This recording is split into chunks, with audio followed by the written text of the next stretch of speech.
Air pollution में जो present gases हैं उनका इतना परसेंट होना चाहिए, जैसे nitrogen 78%, oxygen 20%, argon 0.9%, hydrogen 0.0005%, carbon dioxide 0.03%, methane 0.002% और अन्य नियॉन, आर्गन, हीलियम, ये सारी गैसें। तो ये बहुत ही कम मात्रा में है। तो इनका डिस्ट्रीब्यूशन, ये जो है इनका परसेंटेज अगर ज़्यादा हो जाता है, जितनी रिक्वायरमेंट है उसके अकॉर्डिंग ज़्यादा हो जाता है, तो वो एयर पोल्यूशन कहलाता है। ठीक है, तो एयर पोल्यूशन आप जानते ही हैं कि एयर कहाँ पे, ये सारी गैसेस कहाँ पे प्रेजेंट है, एटमॉस्फेयर में प्रेजेंट है। तो एटमॉस्फेयर में इन गैसों का चेंज हो जाना या किसी और हानिकारक गैस का प्रेजेंट होना, वो कहलाता है एयर पोल्यूशन। तो वायु के दूषित होने की वह प्रक्रिया को वायु प्रदूषण कहते हैं। वायु के सामान्य संगठन में गुणात्मक या संख्यात्मक, क्वांटिटेटिव और क्वालिटेटिव बदलाव जो कि सजीवों विशेषकर सामान्य जन पर विपरीत प्रभाव डालते हैं या उसके लिए हानिकारक होते हैं को वायु प्रदूषण कहते हैं। तो एयर में जो ये गैसेस है इनका बहुत ज़्यादा हो जाना, जैसे नाइट्रोजन अगर ज़्यादा हो जाएगा, इनमें से कार्बन डाइऑक्साइड ज़्यादा हो जाएगा, या ये गैसें आपस में मिक्स करके कोई हानिकारक गैस बना लेगी, तो वो चीज़ कहलाती है वायु प्रदूषण। तो WHO के अनुसार वायु प्रदूषण एक ऐसी अवस्था है जो मनुष्य तथा उसके पर्यावरण को हानि पहुंचाने वाले तत्व इसके बाह्य वातावरण में सघनता से एकत्रित हो जाते हैं। ठीक है, तो वायु प्रदूषण की हमें डेफिनेशन मिल गई। अब हम सोर्सेस ऑफ पोल्यूशन स्टार्ट करते हैं। Sources of air pollution, industry है, इंडस्ट्री से गैसेस रिलीज होती है, ऑटोमोबाइल से गैसेस रिलीज होती है और रेडियो एक्टिव सब्सटेंस से भी रेडिएशन निकलती है। तो ये तीनों मेन सोर्स हैं एयर पोल्यूशन के। तो फर्स्ट हम देखते हैं इंडस्ट्री से कौन कौन सी गैसेस रिलीज होती है। विभिन्न प्रकार के उद्योगों, कल कारखानों की वायु को प्रदूषित करने में सर्वाधिक महत्वपूर्ण रोल होता है। कारखाना एवं ताप ऊर्जा इकाइयों की ऊंची चिमनियों से निकलने वाले SO2, H2S, CO and CO2 गैसें और हाइड्रोकार्बन्स, धुआं व धूल के कण इत्यादि वायु को सबसे अधिक प्रदूषित करते हैं। इसके अतिरिक्त इन कारखानों से वायुमंडल में अन्य गैसें HCl, Cl, NO,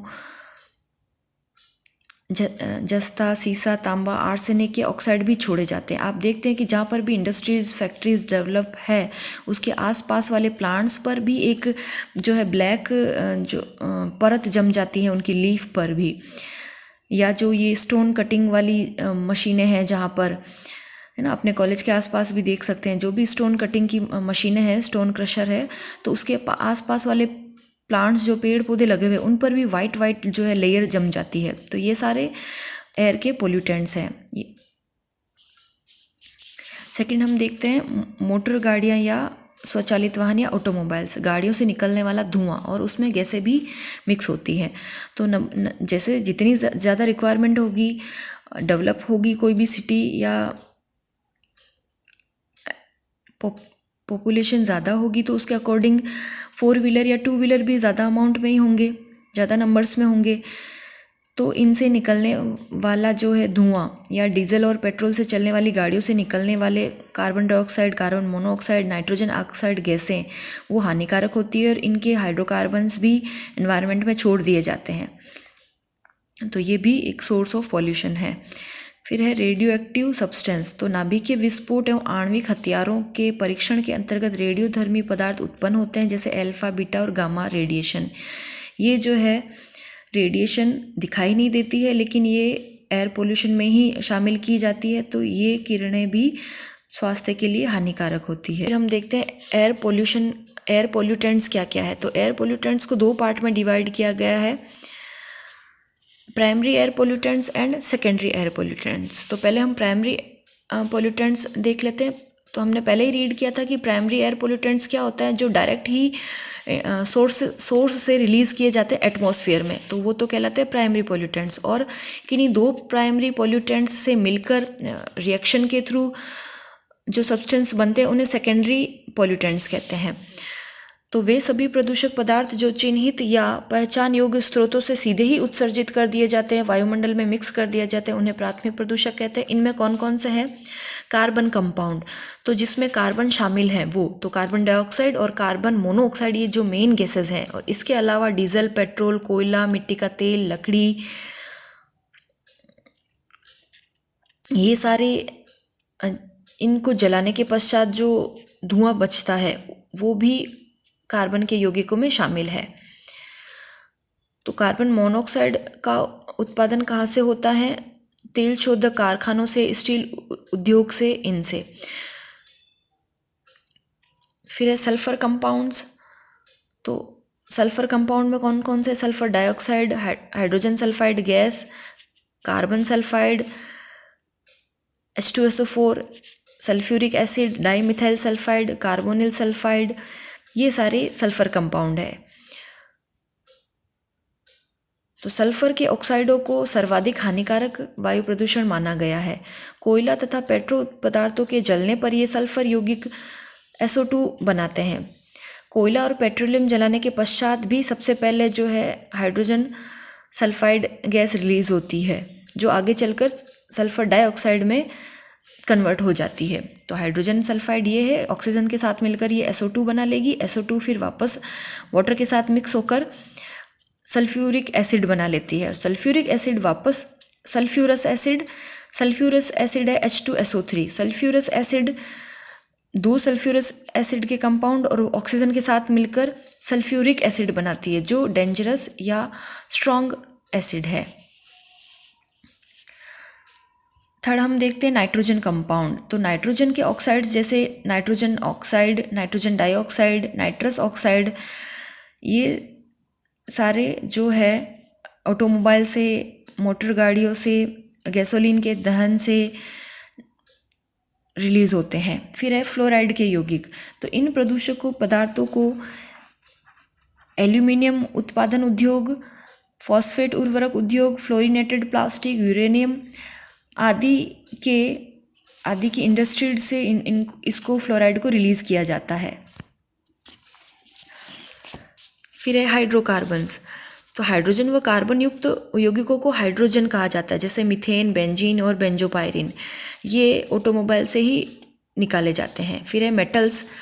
तो मेटल्स में मैं पहले ही बताया था कि जो हैवी मेटल्स है, जिनका साइज़ ज़्यादा है, तो इसमें आ जाएगा पारा, सीसा, निकल, cadmium, beryllium, arsenic, vanadium, tin, titanium आदि। ये ठोस कणों या द्रव्य बूंदों या गैस के रूप में पाई जाती हैं और ये फंजीसाइड, इंसेक्टिसाइड या पेंट से रिलीज होती है एनवायरनमेंट में। फिर है सस्पेंडेड पार्टिकुलेट मैटर, या जिसे निलंबित कणीय पदार्थ भी कहते हैं। अनेक पदार्थों के विभिन्न परिमापों के महीन कण वायु में निलंबित या तैरते रहते हैं।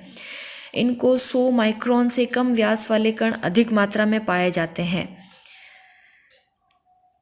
तो ये सारे प्राइमरी पॉल्यूटेंट्स हो गए। सेकेंडरी पॉल्यूटेंट्स में प्राइमरी पॉल्यूटेंट्स के ही प्रोडक्ट मिलकर सेकेंडरी पॉल्यूटेंट्स बनाते हैं। तो उसमें आ जाएंगे परऑक्सी acetyl nitrate, ozone and परऑक्सी benzyl nitrate. तो परऑक्सी नाइट्रोजन ऑक्साइड जो प्राइमरी पॉल्यूटेंट्स है, वो हाइड्रोजन के साथ और ऑक्सीजन के साथ में मिलकर परऑक्सी एसिटाइल नाइट्रेट बनाते हैं और एक बाई प्रोडक्ट ओजोन भी बनाते हैं। तो ये ऑटोमोबाइल से निकलने वाले नाइट्रोजन, और फिर ये ऑक्सीजन के साथ में मिक्स होकर नाइट्रोजन डाइऑक्साइड, फिर नाइट्रोजन ऑक्साइड, और ये हाइड्रोकार्बन के सब्सटेंस बना लेते हैं। हाइड्रोकार्बन के सब्सटेंस फिर ऑक्सीजन के साथ में मिलकर परऑक्सिल सब्सटेंस बना लेते हैं और वो फिर प्लांट्स को और एनवायरनमेंट को हार्म पहुंचाते हैं। तो अभी हमने जो जितने भी पॉल्यूटेंट्स रीड किए थे, उनका इफेक्ट क्या होता है? तो उनका इफेक्ट ये होता है कि अगर कार्बन डाइऑक्साइड ज़्यादा हो गई तो रेस्पिरेशन की प्रॉब्लम हो जाएगी, और कार्बन डाइऑक्साइड ज़्यादा होने से रेस्पिरेशन और फोटोसिंथेसिस का जो इक्वल बैलेंस है वो डिस्टर्ब हो जाएगा। फिर ग्रीन हाउस इफेक्ट, जो आपको पता ही है कि कार्बन डाइऑक्साइड का जितना अमाउंट ऑक्सीजन के साथ में मिलकर कार्बन मोनोऑक्साइड बना लेता है, और ये दोनों गैसें हानिकारक होती है। तो ग्रीन हाउस इफेक्ट आप देख रहे हैं कि हर ईयर दो जो है बढ़ता ही रहता है। तो मेन ग्रीन हाउस गैस है कार्बन डाइऑक्साइड, तो इसका अमाउंट लगातार बढ़ता ही जा रहा है। तो वायुमंडल में कार्बन डाइऑक्साइड की मात्रा में वृद्धि से तापमान में भी वृद्धि होती है, जिसे ग्लोबल इफेक्ट कहते हैं, ग्लोबल वार्मिंग इफेक्ट कहते हैं। तो वायुमंडल में CO2 की वृद्धि एवं तापक्रम में वृद्धि दोनों का आपस में सीधा संबंध है।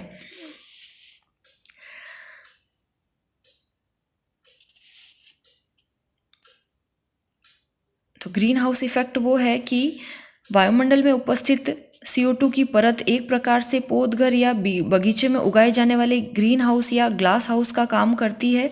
जिस प्रकार ग्रीन हाउस में अंदर की जो ऊष्मा है या गर्मी है वो बाहर नहीं निकल पाती, उसी प्रकार वायुमंडल में CO2 की एक मोटी परत हो जाने से सूर्य की किरणें इसमें प्रवेश तो कर सकती है, लेकिन वापस जो है हीट और एनर्जी है, वार्म एनर्जी, वो बाहर नहीं निकल पाती है। तो CO2 की परत या मात्रा में वृद्धि के कारण तापमान में वृद्धि से होने वाले प्रभाव को ग्रीन हाउस प्रभाव कहते हैं। कार्बन मोनोऑक्साइड है जो हानिकारक होती है, डेथ भी कर देती है, और ये श्वसन क्रिया के माध्यम से शरीर में प्रवेश कर जाती है और हीमोग्लोबिन के साथ बाइंड होके ये कार्बोक्सी हीमोग्लोबिन बना लेती है, जिससे फिर ऑक्सीजन का ट्रांसपोर्ट ब्लड में नहीं हो पाता है। तो ये इसके इफेक्ट हो गए। तो सल्फर यौगिक का क्या इफेक्ट होता है प्लांट्स पर? इफेक्ट प्लांट्स और एनिमल्स पर क्या होता है कि सल्फर की उपस्थिति में ब्रायोफाइट और लाइकेन्स वो कभी ग्रो ही नहीं करते हैं या पूरे ही डिस्ट्रॉय हो जाते हैं। तो ये ब्रायोफाइट और लाइकेन्स जो होते हैं, स्पेशली लाइकेन SO2 के प्रति सेंसिबल होते हैं, संवेदनशील होते हैं। तो इनको ब्रायोफाइट और लाइकेन्स वहीं उपस्थित होंगे जहां बिल्कुल भी SO2 का पोल्यूशन नहीं है। तो इनको एयर पोल्यूशन का इंडिकेटर माना जाता है। जहाँ पर लाइकेन और ब्रायोफाइट्स ग्रो करेंगे वहाँ पे माना जाता है कि SO2 बिल्कुल भी या कुछ SO2 का थोड़ा सा भी पार्ट्स वहाँ पर अवेलेबल नहीं है, एब्सेंस ही है वहाँ पे।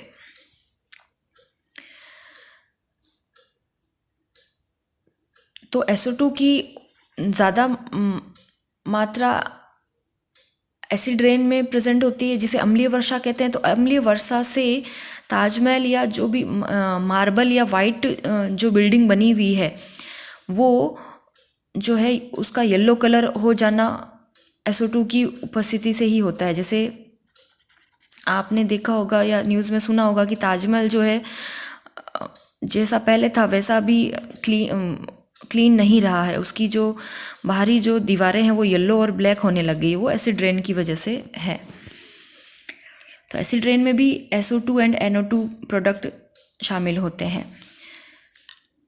फिर जो है सल्फ़र के यौगिक है जो ह्यूमन को क्या क्या इफ़ेक्ट करते हैं, इससे उल्टी आती है, सिर दर्द, हार्ट अटैक भी हो सकता है या कुछ टाइम के लिए बेहोशी हो जाना, इस तरह के इफ़ेक्ट। फिर पेट में दर्द, डायरिया, न्यूमोनिया, ये रोग भी ज़्यादा अमाउंट होने से सल्फ़र का हो सकते हैं। फिर नाइट्रोजन के क्या क्या इफ़ेक्ट होंगे? तो नाइट्रोजन के यौगिक होते हैं nitrogen oxide, nitrogen dioxide, nitrous oxide. तो ये सारे पार्टिकल ज़्यादा होने से फोटोकेमिकल स्मॉग हो जाता है और श्वसन संबंधी बीमारियां हो जाती है, श्वसन तंत्र से संबंधित। और जो स्मोकिंग करते हैं उसमें भी नाइट्रोजन डाइऑक्साइड गैस प्रेजेंट होती है, तो वो लंग्स के लिए या एल्वेओलाई के लिए हार्मफुल होती है, जिससे एम्फीसीमा, वातस्फीति रोग हो जाता है या फेफड़ों में सूजन आ जाती है और जिसके कारण डेथ हो सकती है।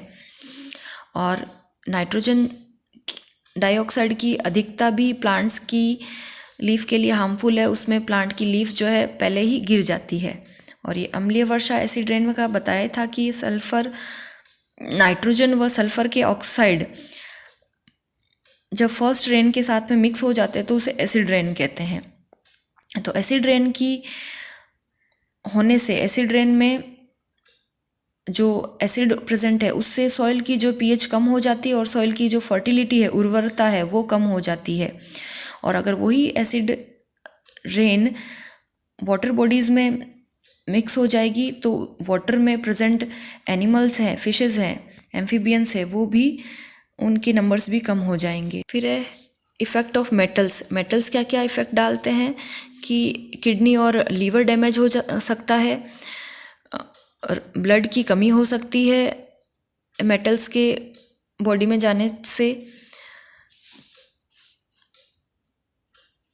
लेड से जो बेबीज़ है उनकी ग्रोथ पर इफ़ेक्ट पड़ता है, और जो प्रेग्नेंट वुमेन्स है उनके जो बेबीज़ हैं उनमें कुछ विकृता या डिफॉर्मेशंस आ जाते हैं।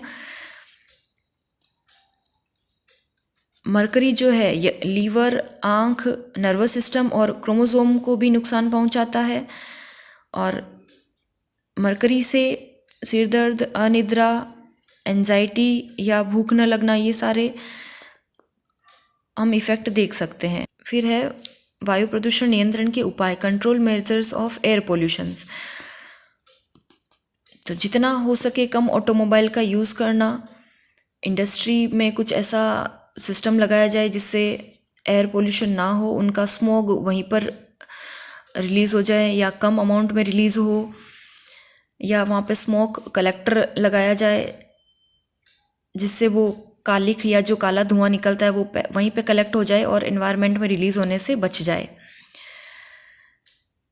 और जो भी लेबर वर्कर्स जो इंडस्ट्री में काम करते हैं उनको मास्क पहना दिया जाए, जैसे अभी कोविड में हम पहन ही रहे हैं।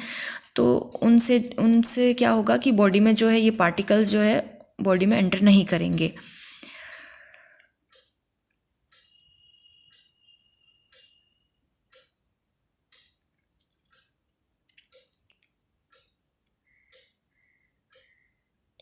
और विषैली गैसों के वायुमंडल में पहुंचने से पहले ही जो है रासायनिक अभिक्रिया द्वारा उन्हें डिस्ट्रॉय कर दिया जाना चाहिए, या पोल्यूशन कंट्रोलिंग बोर्ड द्वारा समय समय पर इंडस्ट्रीज़ का, फैक्ट्रीज़ का निरीक्षण किया जाना चाहिए। और बायो मॉनिटरिंग की जानी चाहिए कि एक इंडस्ट्री से या फैक्ट्री से इतने अमाउंट में ही निकल सकता है पॉल्यूटेंट्स बाहर। अगर उस मात्रा से ज़्यादा मात्रा में वो कोई भी फैक्ट्री, इंडस्ट्री रिलीज़ कर रही है अपने बाई प्रोडक्ट्स को या पॉल्यूटेंट्स को, तो उसको सीज़ कर दिया जाना चाहिए। एनवायरमेंटल पॉल्यूटेंट एक्ट बनाया गया है, और सेमिनार, लघु नाटक, संगोष्ठी, जनसभा करके अवेयर किया जाना चाहिए ह्यूमंस को। तो ये एयर पोल्यूशन टॉपिक पूरा हो जाता है।